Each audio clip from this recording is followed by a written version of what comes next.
ज्याच्या वाट्याला संघर्ष आहे त्याच्या वाट्याला थोड्याफार गोष्टी आनंदाच्या जरी आल्या तरी सुद्धा संघर्षाने घडलेलं जे व्यक्तिमत्व असतं त्या आनंदाकडे ते आकर्षित होत नाही। ही एक पहिली गोष्ट। दुसरी एक गोष्ट अशी आहे की आता या संभाजी महाराजांचे चरित्र आपण जेव्हा वाचतो, अभ्यासतो किंवा समजून घेतो तेव्हा अनेक गोष्टींनी ते चरित्र त्यावेळेस त्या चरित्राला लोखण्याचा किंवा त्या व्यक्तीला आपल्या फायद्यासाठी दूर ठेवण्याचा प्रयत्न हा आपल्याला या शंभूराजांच्या जीवनात दिसतो।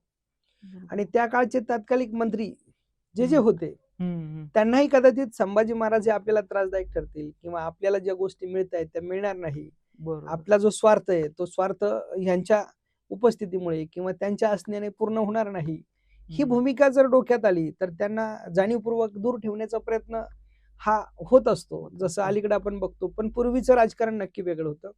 पूर्वी शिवाजी महाराजांनी जी माणसं आपल्या सभोवताली तयार केली होती ती निष्ठावंत होती, ती गुणवंत होती, ती कार्याला महत्व देणारी होती, ती समाजाचा विचार करणारी होती, ती मातृभूमीशी प्रामाणिक होती। आणि संभाजी महाराजांच्या सोबतही तीच माणसं होती।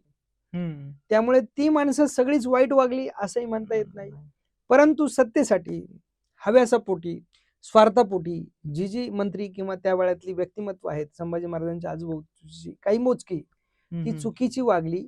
त्या चुकीच्या वागण्यामुळे संभाजी महाराजांना काही गोष्टी शिवाजी महाराज हयात असतानाही आणि शिवाजी महाराज हयात नसताना सुद्धा त्यांच्या वाट्याला येऊ शकल्या नाही। तसं